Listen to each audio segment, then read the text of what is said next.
Hey guys, it's Kevin again. This is my review for the Vampire Diaries Season 6, Episode 8, Fade Into You. And I honestly didn't know what to think about this episode. It looked like it was just going to be sort of like a fun episode because, they're going on Thanksgiving break. I didn't think they were really going to give us a lot. Arrow did this, The Flash did this week. Well, The Flash kind of did, but Arrow did it more. So I kind of thought the Vampire Diaries was going to be the same. But no, this episode was amazing. Like, I love this episode. By far the best episode of the season. Just, wow, what an amazing episode. What a great way to go off on a hiatus. I cannot wait to see the final 2 episodes of this season. After this episode, by far, this is the best season of The Vampire Diaries. I mean, this show has just gone so amazing after this episode. And one of the things I love about this episode is really this episode focused on Luke and Liv and Joe, which I really liked. It focused more on the character of Kai, and we find a lot more about him, and I definitely really enjoyed that about this episode, but let's just get to it, because I loved it. So, we start off with a flashback to May 9th, 1994, and we see Joe. Now, of course, last week we found out that Joe and Kai are brother and sister, which I thought was an amazing twist. I love that the show did that. I never thought the show would do something like that, and the fact that they did that I thought was definitely very cool. I love that, and I just thought that was an amazing twist. So I'm very happy that they did that, and it really did pay off in this episode, definitely.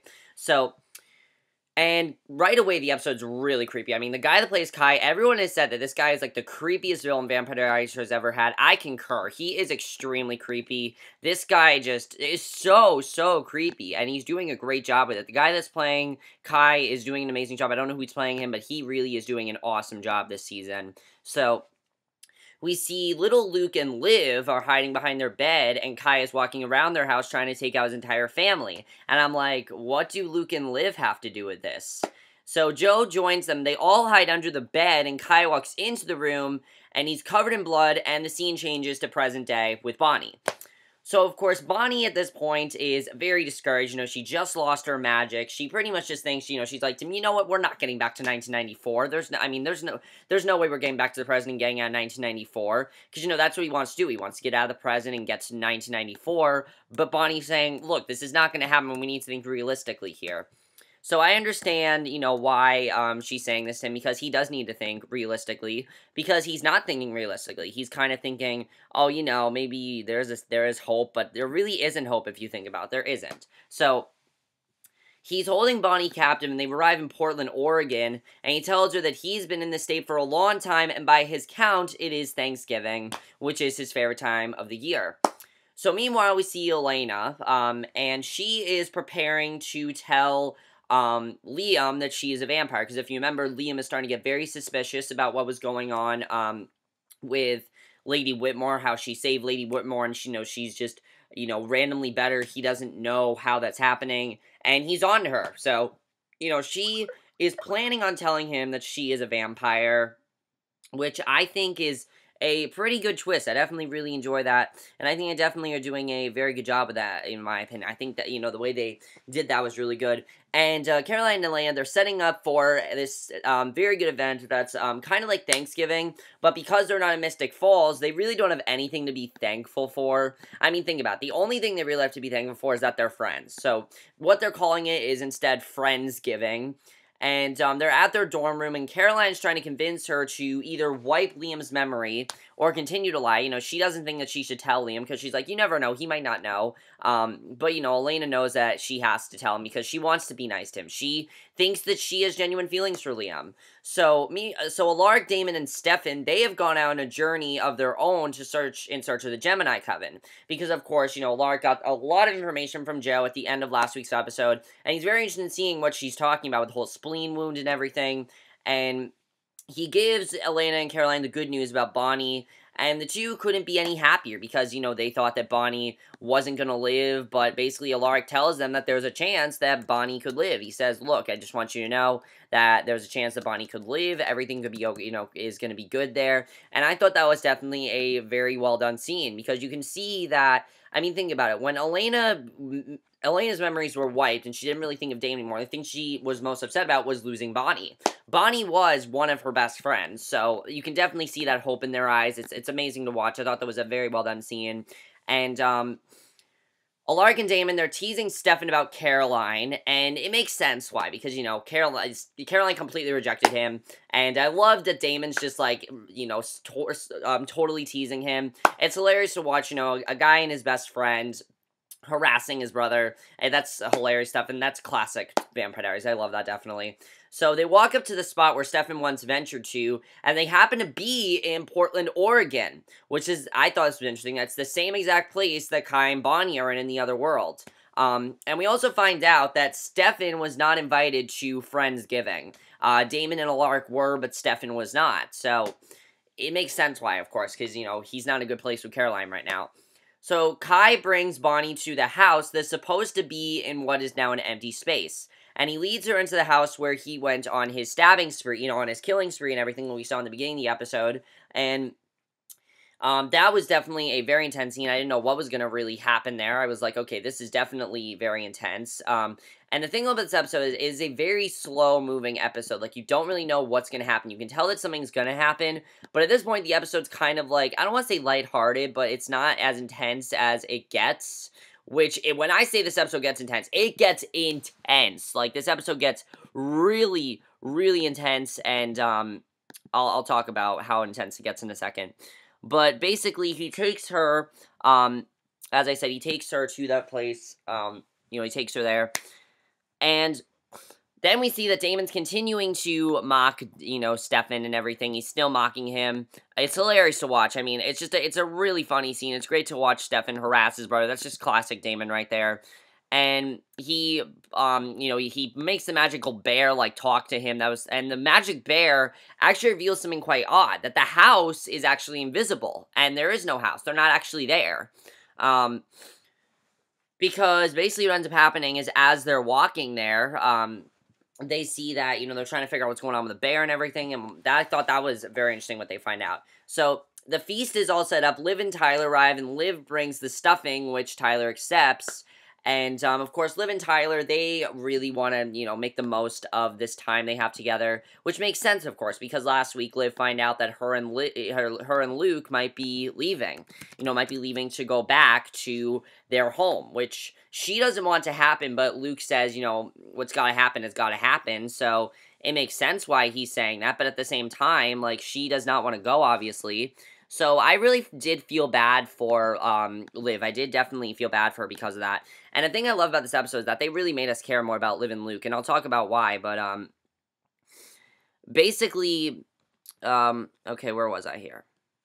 Liam shows up and apologizes to Elena, and basically Tyler, you know, okay, let me back to the scene. So Tyler asks where Luke is, and Joe introduced herself and asked if they know each other, because, you know, Joe apparently knows Liv and everything, and, you know, Tyler's very confused about what's going on. I myself was like, what's going on here? So, Tyler asks where Luke is, and she says he's playing outside with a new filter on his phone because he's making a video for their 22nd birthday. So, Liam shows up and apologizes to Elaine, and he says he checked Lady Whitmore's medical records and that he was totally wrong for making accusations against her. And Elena quietly asks if Joe fixed the records, and she admits she did, and she says she's glad she worked it out, and Damon then steps onto the porch and rings the doorbell. And they wonder, you know, how, you know, if Bonnie's put her magic into the teddy bear, and that's why it made the house disappear. Because the house just, like, randomly disappeared. So they obviously are very confused at what's going on.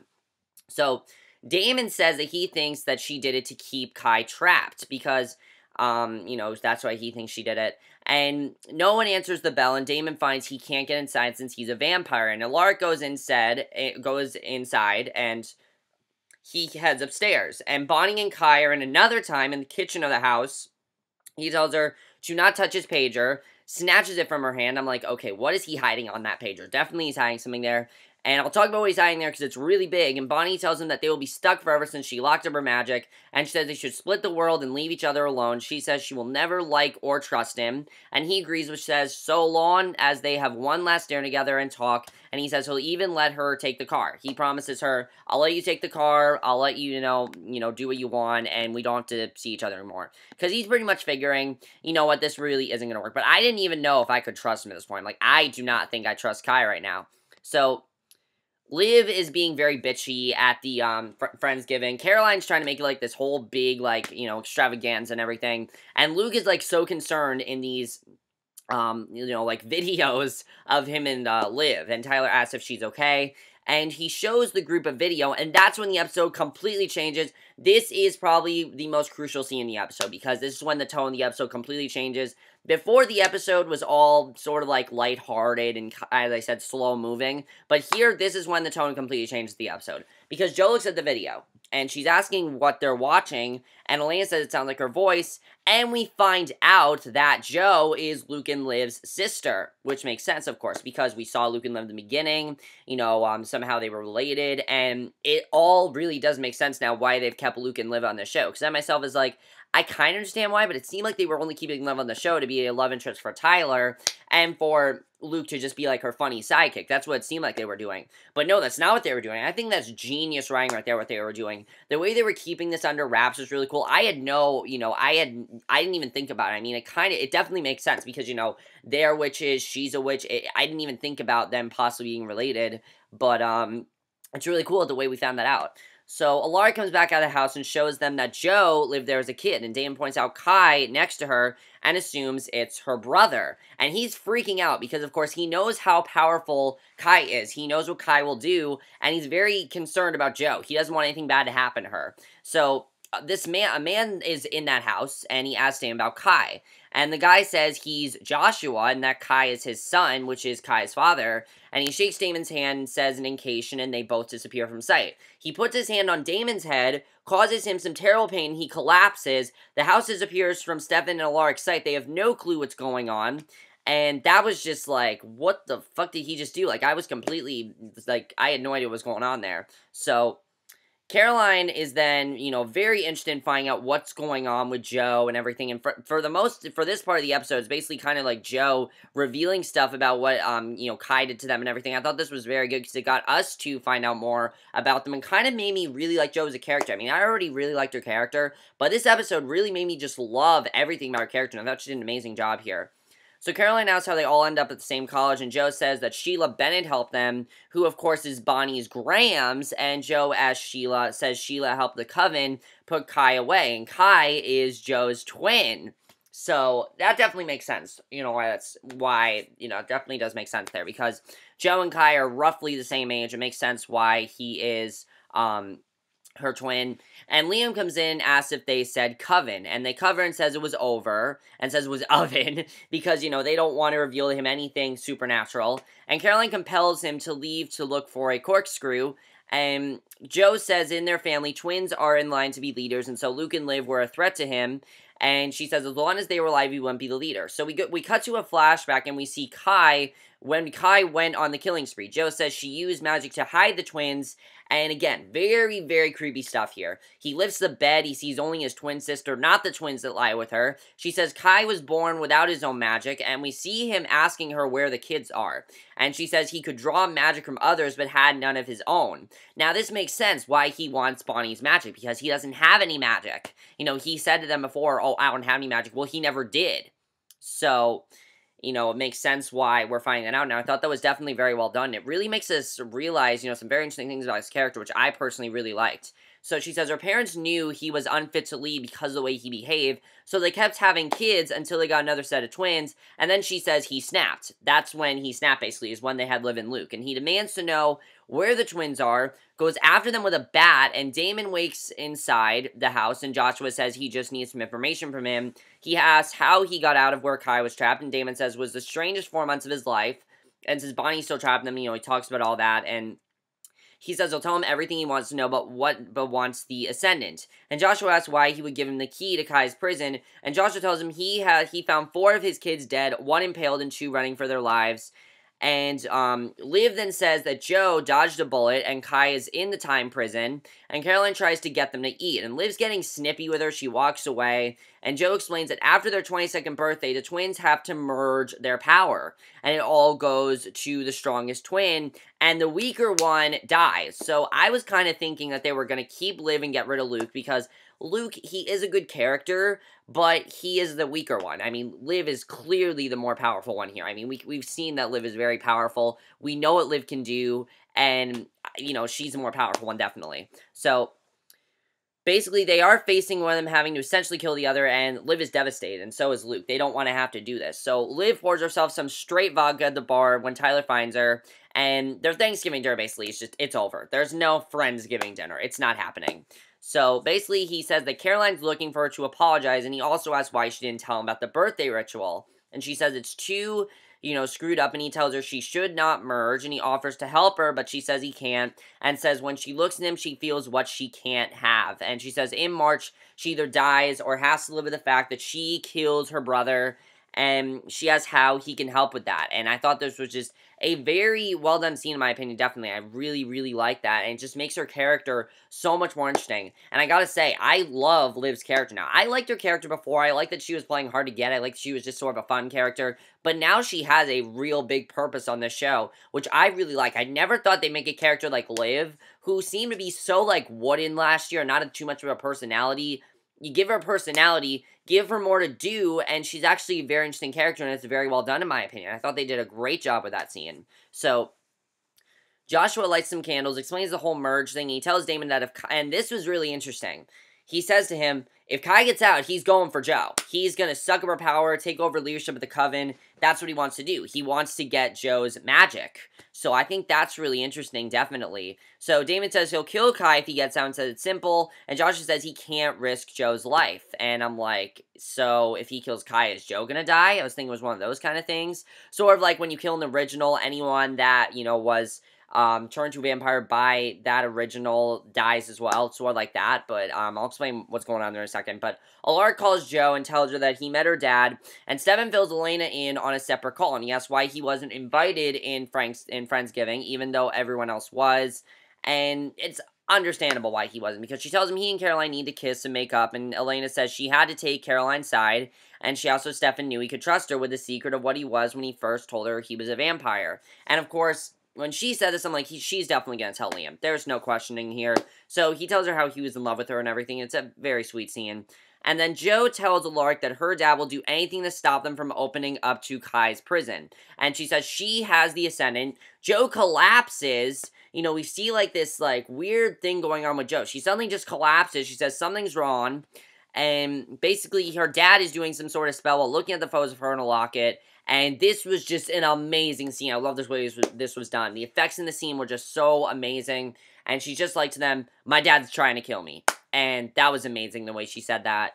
And I thought that was just an amazing twist. I wouldn't have expected that. And I thought that was definitely very, very well done. I love that. So they are all freaking out at this point. Elena grabs a phone and tells Alaric that Joshua's trying to hurt her. Joe invites Stefan in so he can get in, but says that they need magic to get into the house, and she tells them to look for an old tree stump in the yard. They go to it, and Kai and Bonnie are eating dinner, and she tells him he's been eating the same piece of pie for almost an hour. She tells him to keep the deal and hand over the car keys. He admits he's stalling and asks if she wants to know how the story ends, and she says she read the clippings and says that his father sent him to live in this prison world, you know, basically this prison world, and he says his dad treated him like shit his whole life. He's been shit on basically by his dad his whole life, which it makes sense why he's such a troubled person, because his dad is giving him nothing but shit his entire life, and I honestly really did feel bad for Kai when we found that out. What I like is that Kai is a very messed up character. I mean, think of all the bad things he's done.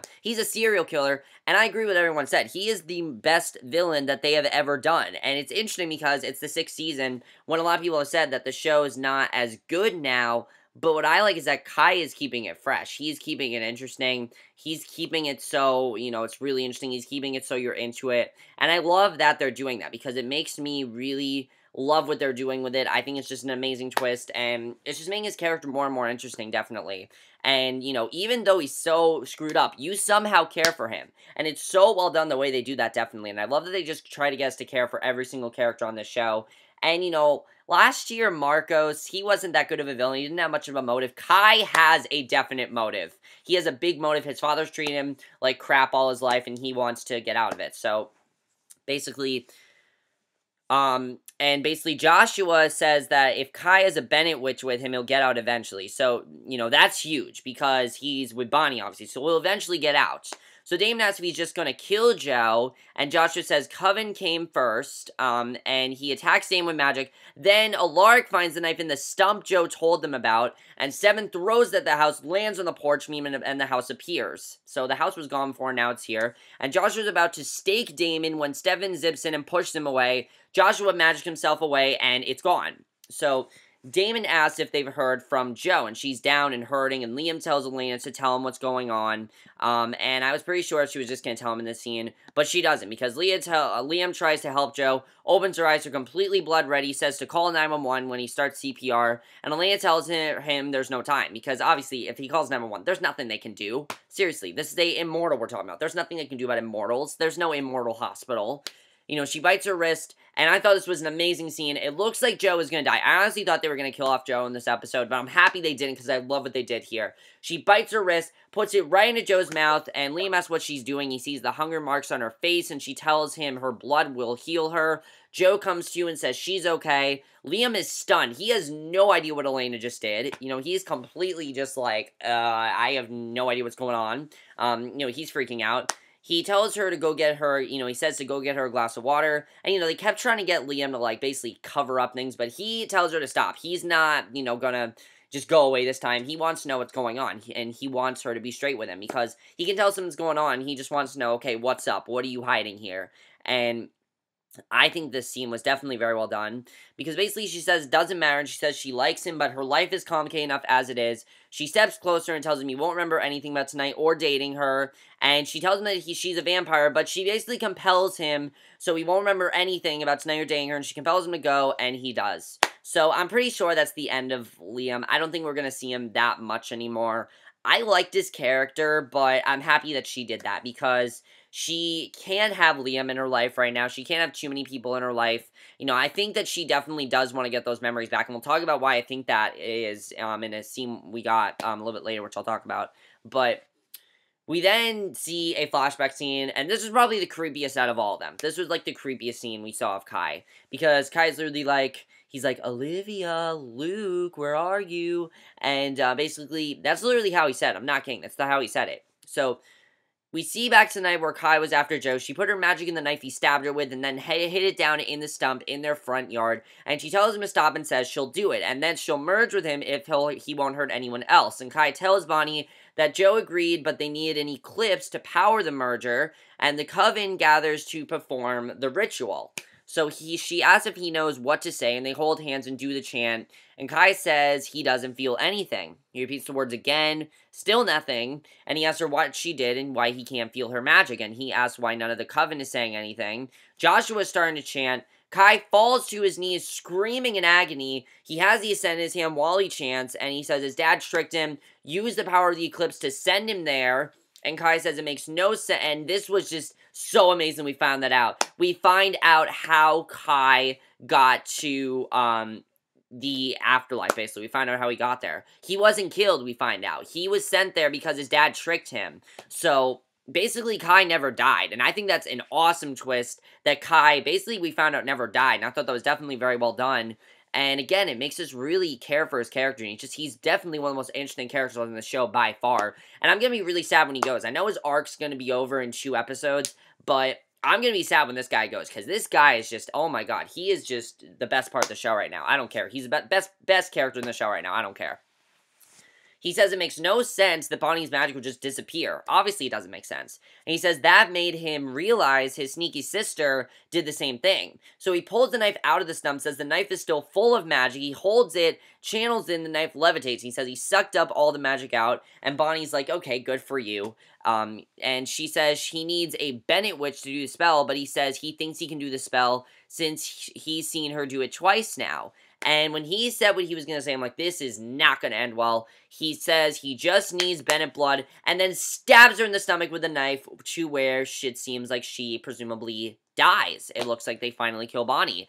And I was just like, oh my god, I knew it was coming, but at the same time, I was like freaking out at this point because I did not think they just killed Bonnie off that way. It seemed very abrupt, and, you know, I'm like, I do not think that this is going to be the end of Bonnie. That was not a good, satisfying way to end it. So Damon compels Alaric to get the ascendant from Joe, no matter what, and Alaric says he understands, And Stefan asks what Damon is doing. He says he's doing what he has to do, because he needs to get that ascendant, because clearly Kai's father is too powerful. And he has no idea what's going on with Kai and Bonnie, of course, so he's completely in the dark about that. So Tyler wakes Liv the next morning, and he says she pissed out, she passed out, so he brought her home, and she does another shot, and I thought this scene was definitely very well done between them. He tells her he won't let her sacrifice herself so the coven can have a leader, and he tells her there's no magic in Mystic Falls, so the coven will have to find her the old-fashioned way, that they will have to go through him, and she takes his hand and tells him she ruined Thanksgiving,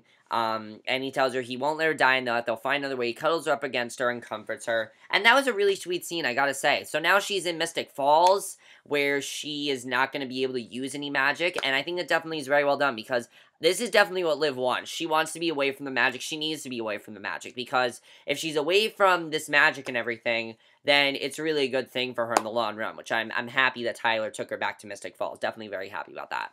So Caroline finds Stefan in the dorms and says that saves her a trip, and she hands over leftovers from Friendsgiving, and she says she has something to be thankful for since she knows Bonnie's alive. He tries to apologize for pushing her away the most of anyone, and he says he knew she would have let him cry, and he didn't want to cry anymore. He says she had to push her away harder than the others. She thanks him for saying that. She tells him to enjoy the leftovers and leaves before he can say anything else. And, I thought that she was gonna, like, forgive him, but no, she's still not gonna forgive him, obviously. She's not gonna forgive him. He hasn't proven himself to her yet. He needs to prove himself. So Damon sits drinking when Elena shows up, and I thought the scene was extremely well done. I love the way the scene was done. So basically, she says he should have brought her to Oregon with them, and he's still annoyed that she compelled her memories away. He's still obviously very annoyed with her, because think about it. He loved Elena like everything. She was the love of his life. The thing he cares about the most is her. So he's obviously still upset that she took her memories away. And she's surprised to hear that he spent 4 months with Bonnie. And she asks what they did. He says they cooked, hanged out, played Tetris, talked a lot.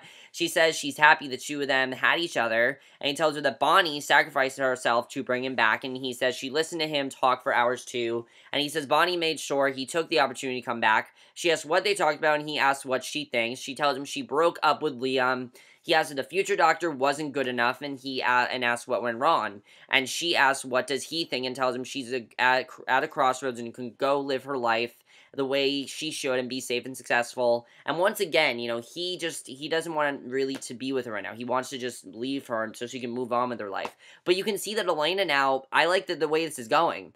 He wants her to move on, but she doesn't want to. She's willing to get back her memories, definitely. She's willing to get them back for Damon, but he wants her to move on. And I think it definitely is very well done. It really shows how much he cares about her. So she says she could risk all that on the tiny glimmer, so she can't shake about them. He calls her Robert Frost and asks which it will be, and she says she doesn't know, but he needs to ask Bonnie, and she takes his hand and asks if he'll help her bring her best friend Bonnie back so she can ask her. So I thought that was an amazing twist, and basically they're going to try to bring Bonnie back now, so I think that's going to be really cool. And then we get to the final scene of the episode, which I thought was amazing. I love the way the scene was done, because Bonnie wakes up to the sound of Liam's pager, and she has no idea where she is, and all she sees is that it says 03171, and the second she saw that pager, I'm like, okay, what is up? Because he said to her, do not touch my pager. So she flips it upside down, and it says 2 words. All it says is, I lied. So she staggers up and looks around. I'm like, what did he lie about? And it turns out that he completely lied to her about taking that car. He took the car, has left her in the middle of the road, and she's all alone. So the question is, where did Kai go to? Did he somehow get out of there? What happened to him? What's going to happen with Bonnie? There's so many questions now, and I love the way this episode ended. By far the best episode of the season. So many interesting things going on in this episode that I really want to talk about. First of all, let's talk about Jo for a second. What's going to happen with Jo now that she's a vampire? It's going to be interesting to see what happens there. Definitely Jo is going to be a vampire, because if, you bite a vampire, you live, basically. You turn into one. So I'm thinking Jo's going to turn into a vampire. We didn't see her after that scene. So I'm interested in seeing what's going to happen to Jo. Is she going to end up the same way Ivy did? I really hope not. I really like Jo as a character. I don't want them to kill off Jo. And honestly, guys, I'm really happy they killed off Trip. At first, I was like, I don't know if they should have killed him off yet, but really Kai is just so much more interesting than Trip. I'll tell you why they killed off Trip. He wasn't interesting. He was not that interesting of a character. Compared to Kai, the guy's not interesting at all. You know, Kai is so much more interesting. Kai is a character where you really don't know where he's going to go, and I love that about his character. And the guy that's playing Kai is just doing an awesome job, and I really want to see him. I want to really see what he does next. He's doing a great job, definitely. You know, I really like what he did in this episode. I thought that was definitely very well done, what he did.